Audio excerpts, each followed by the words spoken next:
하나님,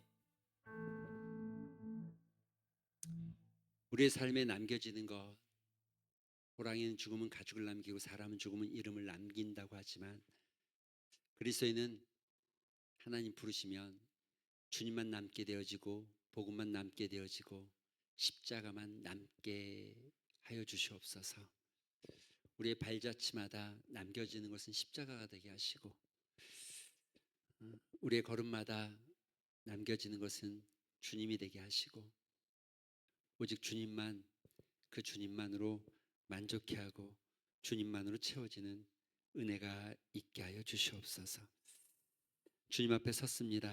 말씀이 오늘도 우리 심령 가운데 가득하게 하여 주시옵시고 들려지는 말씀 앞에 내 영혼이 겸손히 무릎 꿇게 하시고 그 들려지는 말씀을 따라 주님을 묵상하며 십자가를 묵상하게 하여 주시옵소서. 예수님의 이름으로 기도합니다. 아멘. 하나님의 말씀 보겠습니다. 열왕기상 2장 26절부터 왕이 제사장 아비아달에게 이르되 내 고향 아나돗으로 가라. 너는 마땅히 죽을 자유로되 내가 내 아버지 다윗 앞에서 주 여호와의 궤를 메었고 또 내 아버지가 모든 환난을 받을 때에 너도 환난을 받았은즉 내가 오늘 너를 죽이지 아니하노라 하고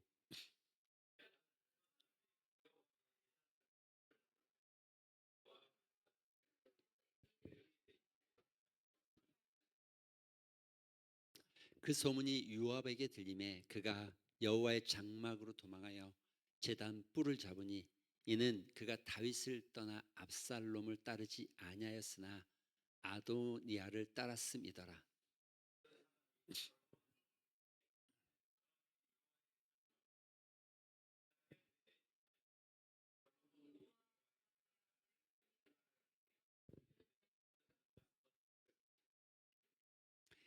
분하야가 여호와의 장막에 이르러 그에게 이르되 왕께서 나오라 하시느니라. 그가 대답하되 아니라 내가 여기서 죽겠노라. 분하야가 돌아가서 왕께 아뢰되 왕께 아뢰어 이르되 요압이 이리이리 내게 대답하더이다.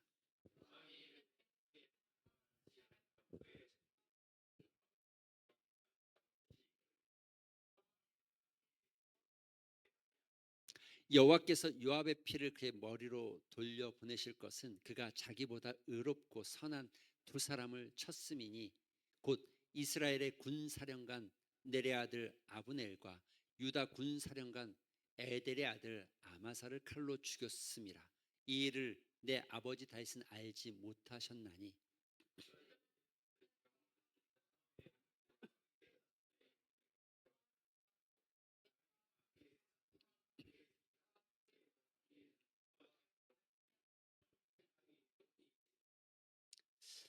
여호야다의 아들 분하야가 곧 올라가서 그를 쳐 죽임에 그가 광야에 있는 자기의 집에 매장되니라.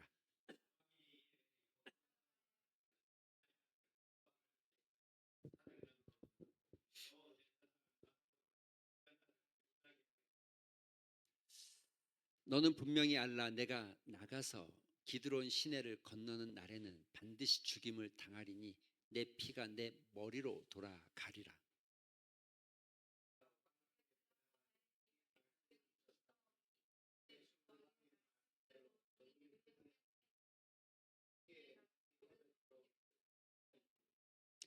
3년 후에 시므이의 두 종이 가드 왕 마아가의 아들 아, 아기스에게로 도망하여 간지라. 어떤 사람이 시므이에게 말하여 이르되 당신의 종이 가드에 있나이다.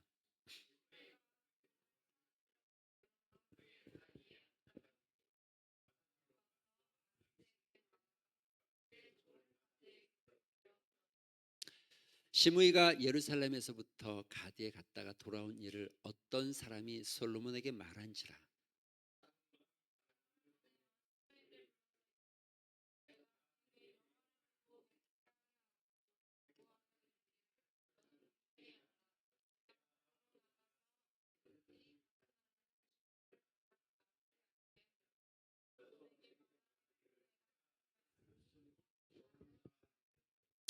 '내가 어찌하여 여호와를 두고 한 맹세와 내가 내게 이른 명령을 지키지 아니하였느냐.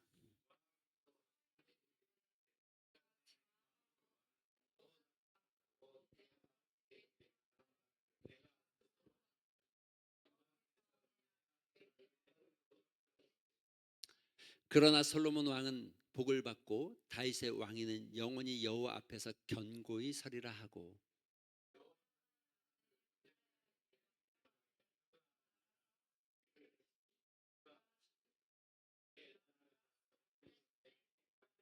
아멘.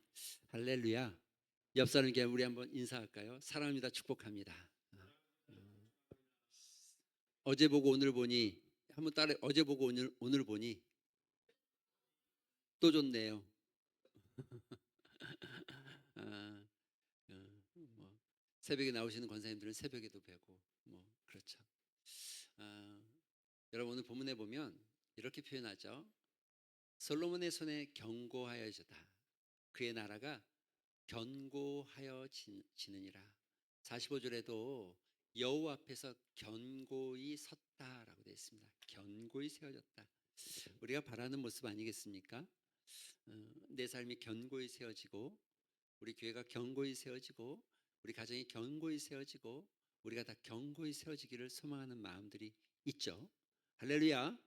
그런데 그 견고히 세워져가는 과정 속에서 하나님께서 제거해야 될 것들을 제거해가는. 그래서 오늘 여러분이 읽은 이 본문은 단순히 어떤 복수에 의한 결과가 아니라 하나님의 나라. 여러분 지금 그것을 복수했다라고 끝내는 게 아니라 성경은 이 일을 통해서 하나님의 나라가 솔로몬의 나라가 이스라엘이 견고해졌다라고 말하고 있어요. 견고해졌다. 견고한 것은 우리가 이 제거해야 될 것들을. 근데 이 제거하는 과정에 세 가지의 모습이 좀 다른데 우리가 좀 깊이 들여다볼 필요가 있습니다. 첫 번째는 우리가 잘 아는 대로 아비아달입니다. 아비아달. 여러분 아비아달이 누군지 아십니까? 예. 아비아달은 여러분 기억하실지 모르겠습니다. 어, 사무엘상 20장인가요? 제가 기억이 조금 가물가물한데 아마 그쯤 어디 되는 것 같아요. 다윗이 이스라엘에 혁격한 공을 세웠는데 사울이 다윗을 죽이려고 하죠. 그래서 다윗이 도망을 갑니다. 도망간 곳이 어디예요? 높당, 높당. 예. 놈이 아니고 높당에 도망을 가요. 그래서 그 높당으로 갔는데 제사장이 그곳의 제사장이 아히멜렉인데 아히멜렉이 다윗을 영접합니다. 그리고 여기까지 어쩐 일로 왔냐 했더니 다윗도 약간의 좀 거짓말 아닌 거짓말 섞어서 내가 이차 저차 왔는데 칼이 없다.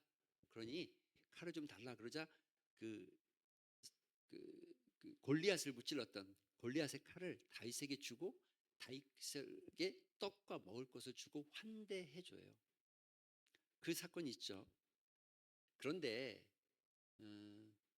그 사건이 여러분 이 사울이 그 이야기를 듣고 높당에 갑니다. 높당에 가서 노베 제사장 85명을 칼로 쳐 죽입니다. 그리고 그때 유일하게 살아남은 사람이 누구냐면 아비아달입니다. 그가 다윗에게 도망갑니다. 그런데 여러분 오늘 아주 본문에 재미난 문구가 하나 있어요. 여러분 잘 보셔야 됩니다. 27절에 보니까 이렇게 돼 있어요. 아비아달을 쫓아내 여호와의 제사장 직분을 파면했다. 죽이진 않았어요. 제사장 직분을 파면했어요. 그런데 여호와께서 이렇게 여호와께서 실로에서 엘리의 집에 대하여 하신 말씀을 응하게 했다. 이건 사무엘상 3장 4장에 나오는 이야기입니다. 무슨 얘기인지 이해가 되십니까? 엘리 제사장이 이스라엘의 제사장이었는데 그의 아들들이 누구였죠? 홈리와 비나스가 하나님께 드리는 제사를 여러분 정말 가벼이 여기고 경히 여기고 자기 마음대로 하다가 하나님이 그래서 그 가정에 엘리를 통해서 하나님께서 징계하고 심판을 내리는데 이렇게 내렸죠. 너의 두 아들이 동시에 죽을 것이고 또 너의 가문이 끝장날 것이고 제사장 직분이 파멸될 것에 대해서 이야기했어요. 여러분 기억하십니까? 그 사건을 하나님께서 엘리 제사장만이 아니라 그 가문을 향해서 강력하게 이야기했어요. 여러분 그 이야기가 지금 엘리 제사장이 사무엘 시대로, 사무엘 시대가 사울의 시대로, 사울의 시대가 오랜 시간 끝에 다윗의 시대로, 다윗의 시대의 그 어마어마한 40년의 다윗의 다스림 끝에, 그리고 마지막 지금 솔로몬의 때에, 여러분 지금 아비아달은 죽이진 않았습니다. 그렇지만 제사장의 직분을 파면함으로 그 가문에서 더 이상 제사장이 나지 않게 했다는 거예요. 그나마 아비아달을 이렇게 은혜를 베푼 것은 이렇게 말하죠. 다윗과 함께했고, 너가 다윗 앞에서 여호와의 궤를 메었고, 궤를 메었다는 제사장의 직분을 감당했고, 모든 환난을 다윗이 받을 때 함께했었고, 어려움을 함께했었고, 그래서 죽이진 않겠다는 거예요. 그러나 하나님께서 여러분 이 일 속에 어떤 일을 이루어가는, 참 우리는 역사라는 긴 시간 속에 하나의 정점에 있으니까 이 역사를 다 알 수도 없고 볼 수도 없고, 또 이 역사를 관통하는 어떤 이 눈이 없죠, 우리는. 그렇지만 하나님은 역사의 주인이시잖아요. 지금이 아니라, 지금이 아니라, 지금은 좋은지 모르지만 그러나 그 흘러가는 시간 속에서 그 엘리의 가문이 어떻게 되어지는지를 보여주고 있죠. 여러분 이거 시간이 꽤 많이 흘러간 겁니다. 그죠? 아주 많이 흘러간 겁니다. 그러나 하나님의 말씀은 반드시 응답되어진다는 거죠. 여러분 믿으십니까? 하나님의 약속은 지금 당장 눈앞에 안 보인다 할지라도 반드시 그렇게 응답되어짐을 믿으시기 바랍니다. 여러분 오늘 본문에 있어 가장 이 성경의 신비와 의미심장한 말씀은 엘리의 집에 대하여 이야기하고 있다는, 엘리의 집에 대해서. 지금 엘리가 어느 시대 사람인데 지금 엘리의 집에 대해서 이야기하고 있다는 거죠, 성경이. 아마 제가 글을 썼다면 몇 년 쓰다가 엘리라는 사람이 잊어버렸을 것 같아요. 저는 기억도 못할 것 같아요. 한 10년쯤 지나면 누군지도 모를 것 같아요. 그런데 하나님은 기억하고 계셨고 하나님의 말씀대로 그대로 응답되어졌다는 거죠. 아비아달은 죽지 않았습니다. 그러나 아비아달이 하나님의 뜻 가운데 솔로몬을 따르지 않고 아도니아를 따른 결과로 지금 그 모습이, 여러분 그 모습이 그렇게 세워져 갔다는 것에 대해서 깊이 생각해 볼 필요가 있습니다. 흐르는 물이 여러분 이렇게 쫙 흘러가잖아요. 근데 이 물꼬를 틀어서 이쪽 방향으로 흘려보내려면 얼마나 어려운 일인지 몰라요. 그렇죠? 흐르는 물을 틀려면 얼마나 어렵겠습니까? 지금 엘리 제사장의 가문의 물이 이렇게 흘러가는 이 물이 틀어져야 되는데 결국 틀어지지 않고 흘러간 모습을 보여주고 있는 거죠. 두 번째 사람은 이 사람입니다. 여러분이 잘 아는 아비아달의 이야기를 듣고 요압이 깜짝 놀라서 뛰쳐간 곳이 어디입니까? 예, 제단의 뿔을 잡았어요. 그는 알고 있었어요. 뭘 알고 있었어요? 여러분 오늘 본문에 보면 이렇게 돼 있죠. 그가 이 평화의 때에 피를 뿌렸다라고 말합니다. 그리고 이 이야기 속에 지금 우리가 알고 있는 대로 피를 흘려 나의 아버지 내 제하였다라고 말하는데, 군사령관 아브넬과 군사령관, 이 이스라엘의 군사령관이라고 말하는 이 아브넬은 북이스라엘의 군사령관입니다. 북이스라엘의 군사령관 아브넬과 또 압살롬의 반역과 그로 인해서 유다가 압살롬의 반역을 지지했죠. 그때의 군사령관, 유다의 군사령관이었던 여러분 이 아마사를 죽인 사건을 이야기하는 거예요. 그런데 그 밑에 이렇게 돼 있어요. 내 아버지 다윗은 알지 못하셨다. 이 알지 못하셨다는 말은 이런 말입니다. 다윗이 아브넬의 죽음과 아마사의 죽음을 몰랐다는 게 아니라 다윗은 그들 죽이라고 명령한 적이 없고 그들을 죽이라고 한 적이 없다는 거죠. 그러나 그가 이 평화의 때에 지금 화합의 때에 피를 흘렸다는 거예요. 자기의 어떤 이 직책과 권력을 위해서 그렇게 했다는 거예요. 그래서 아, 다윗도 죽으면서 솔로몬에게 반드시 요압을 제거할 것을, 이런 피를 흘린 그 무고한 피를 흘린 요압도 결국 마지막은 아름답지 못한 인생이 되어졌어요. 솔로몬이 그에게 보냅니다. 누구를 보냈습니까? 예, 솔로몬이 분하야를 올려 보냅니다. 그런데 분하야가 갔을 때 솔로몬이, 분하야가 이제 제단에서 내려와라, 내려와라. 그런데 안 내려와요. 뿔을 잡고. 왜냐하면 내려가면 죽을 줄 알기 때문에. 그래서 분하야가 왕께 다시 갑니다. 솔로몬에게 갑니다. 이차저차 이러저러 하는데 어떻게 했으면 좋겠습니까? 그런데 솔로몬이 아비아달처럼 조금이라도 양보한 게 아니라 하나도 양보하지 않고 들어가서 쳐 죽여라. 양보하지 말고 쳐 죽여라. 그가 무고한 피를 흘렸고 평화의 때에 피를 흘렸다. 하나님께서 지금 평화의 때를 만들고 있는데 그가 무고한 피를 흘리게 했다는 거예요. 여러분, 죄는 꼭 드러나고 그 드러나면 꼭 결과를 가져온다는 것을 기억하셔야 됩니다.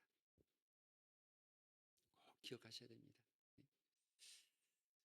그것을 피하기 위해서 기회가 있을 때 그걸 피하지 못하고 지금 마지막 때에 어쩔 수 없이 자기의 생명을 구걸하듯이 매달려 있는 요압의 모습, 하나님께서 양보하지 않고 솔로몬이 양보하지 않았다는 거죠. 단순한 복수가 아닙니다. 다윗의 명령을 어겼기 때문에 그런 게 아니라 하나님의 나라 이스라엘이 견고해지기 위해서 행한 일이라는 거죠. 여러분, 또 하나 우리가 보셔야 될 것은, 이 두 사람의 모습 속에서 기억하셔야 될 것은, 아비아달은 이미 우리가 나와 있는 대로 오늘 본문에서 말하고 있는 대로 아비아달은 다윗의 때에 여호와의 궤를 맡겼고 또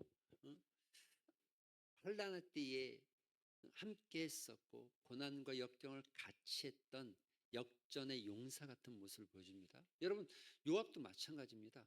여러분, 요압도 다윗이 이스라엘이라는 나라를 이끌어갈 때 수많은 전쟁에 앞장섰던 용사이기도 합니다. 그러나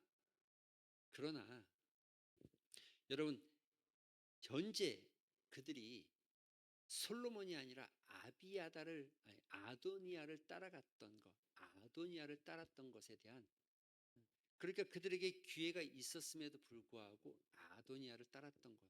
여러분, 의는 의는 과거의 의가 오늘로 채워지는 게 아니라 우리의 삶의 매일매일의 삶이 말씀 앞에서 의롭게 세워져 가는 게, 과거에 잘한 일이 오늘을 덮어가는 게 아니라, 과거의 모습이 오늘의 중요함이 아니라 매일매일의 삶에서 하나님의 말씀을 붙잡는, 그리고 말씀 앞에 서기를 소망하는 아도니아가 아니라 그들의 이 솔로몬이, 하나님의 뜻이 솔로몬에 있었다는 것을 분별하고 솔로몬 앞에 나갔어야 되는데 그들은 솔로몬을 제거하고 나라를 차지하려는 반역의 모습이 있었다는 거죠. 또 하나 우리가 또 보아야 될 것은, 이 연장선 안에서 또 하나 보아야 될 것은, 오늘 본문에 우리가 잘 아는 시므이가 또 등장합니다. 시므이가 등장합니다. 시므이에게는 솔로몬이 이렇게 말합니다. 너는 예루살렘 성에 나가지 말고 이 안에 거해라는 거예요. 이 안에. 넌 나가지 말래. 내 명령이 없이는 밖으로 나가지 말라는 거예요. 그래서 시므이가 3년 동안 나가지 않고 잘 지켰어요. 예. 예루살렘 안에 있었어요. 그런데 어느 날 시므이가 보니까 어느 날 자기 집 종이 나갔는데 가드로 갔다는 거예요. 그래서 그 가드로 간 종을, 내가 한 3년 정도 잘 지냈으니까 잠깐 그 종을 데려오기 위해서 가드로 나가는 건 괜찮겠지라고 생각했을 것 같아요. 이 정도쯤이야라고 했을 것 같아요. 여러분, 오늘이라는 시간, 지금 오늘이라는 시간, 시므이는 자기가 생각한 대로 나간 겁니다. 그래서 왕이 시므이에게 말합니다. 이 3년 후에 시므이가 두 종을 미래에 갔다 이렇게 말하는데, 시므이가 종을 찾으러 갔다 왔을 때 솔로몬이 말한 겁니다. 뭐라고 이렇게 말합니다. 왕이 당신 사람을 보내 시므이를 불러서 이르되 내가 너에게 여호와를 두고 맹세하게 하고 경고하여 이르기를 너는 분명히 알라. 내가 밖으로 나가서 어디든지 가는 날에는 죽임을 당하리라. 여러분, 3년이 있었으니까, 여기 3년 후에 3년이 지났으니까 괜찮다고 생각하는 게 아니라, 내가 이만큼 했으니까 괜찮다가 아니라 분명히 말한 그 말을 어겼고 너도 하나님 앞과 내 앞에서 그것을 맹세하지 않았느냐라고 말하고 있는 거죠. 내가 말하기를 내가 들은 말씀이 옳다 하였거늘 어찌하여서 나갔느냐. 여러분, 이게 굉장히, 어떻게 보면 굉장히 가벼워 보이고 별 볼 일 없는 거, 잠깐 영원히 떠난 것도 아니고 종을 찾으러 가기 위해서 가드에 잠깐 갔다 온 건데, 안 돌아온 게 아니라 돌아오는 건데 라고 생각할 수 있지만, 굉장히 매정하고 냉정하게 솔로몬은 하나님의 말씀을 어겼고, 너가 맹세를 어겼고, 너가 사람들 앞에 한 말까지도 어겼다라고 해서 그를 죽입니다. 세 가지 사건은 매우 달라 보이지만 여러분, 똑같은 하나의 흐름이 있죠. 하나의 흐름은 하나님 나라가 견고하게 세워진다는 것이고, 그러기 위해서 두 번째 하나는 과거가 아니라 과거에, 물론 엘리는 그 먼 옛날까지 다 들여다봐야 되겠지만, 과거에 그들이 어떤 영광이 있었고 어떤 일을 했다가 아니라 지금 오늘이라는 시간에 그들이 어떻게 서 있느냐를 묻고 있는 것 같습니다. 사랑하는 성도 여러분, 오늘 우리가 이 말씀 앞에 세워지기를 소망합니다. 우리에게 또 이 말씀을 붙잡고 기도하는 시간 가졌으면 좋겠습니다. 기도할 때에 우리의 신앙과 믿음이 날마다 하나님 앞에 세워지길 소망하는 기도가 있었으면 좋겠습니다.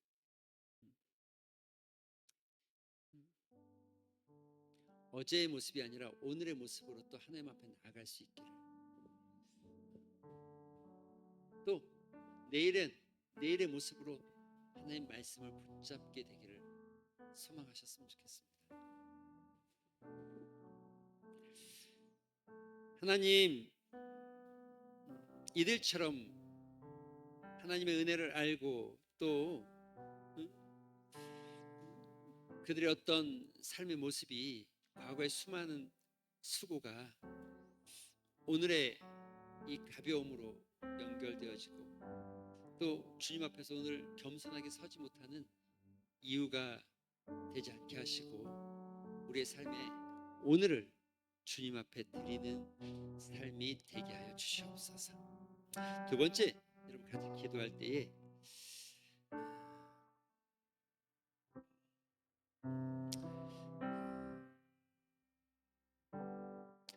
요압이 제단불을 잡았다는 건 꽤 의미심장한 표현입니다. 어떤 면에서 예배의 자리에 있었다고 볼 수 있을 것 같습니다. 그러나 진정한, 정말 참다운 요압이 하나님 앞에 회개하고 참다운 제사가 되었다면 어쩌면 하나님의 용서가 있지 않았을까, 이런 생각도 좀 해봅니다. 우리에게 주는 교훈은 이것 아니겠습니까? 하나님, 요압이 자기의 생명을 부지하기 위해서 제단불을 잡았던 것처럼 우리도 하나님 앞에 예배드림이 형식이나 어떤 습관이나 우리의 마음이 아니고, 마음을 다하지 않고 내 어떤 유익과 이익을 쫓아서 하는 모습은 없는지, 우리에게 하나님 십자가 앞에서 정직하게 하시고 예배 앞에서 진실하게 하여 주시옵소서. 이 말씀 붙잡고 기도하셨으면 좋겠습니다. 세 번째, 여러분 시므이의 모습을 보셨으면 좋겠습니다. 시므이가 가볍게 보는 거, 내가 3년간이나 했으니까 이것쯤이야라고 생각하는 거, 하나님의 말씀의 경계를 가볍게 보지 않게 하시고 말씀의 경고를 가볍게 보지 않게 하여 주시옵소서. 은혜의 기회를 받고 말씀 앞에 서기를 소망하고 우리의 삶이 하나님께서 나에게 주시는 은혜와 하나님께서 내 마음속에 깨닫게 하시는 어떤 말씀들을 가볍게 여기지 않게 하시고 진실되게 그 말씀을 믿음으로 붙잡게 하여 주시옵소서. 여러분, 이런 믿음의 고백을 담아서 이 세 가지 모습을 살펴보면서 잠시 한번 우리 합심해서 기도하는 시간 같습니다. 기도하겠습니다. 아버지 감사합니다.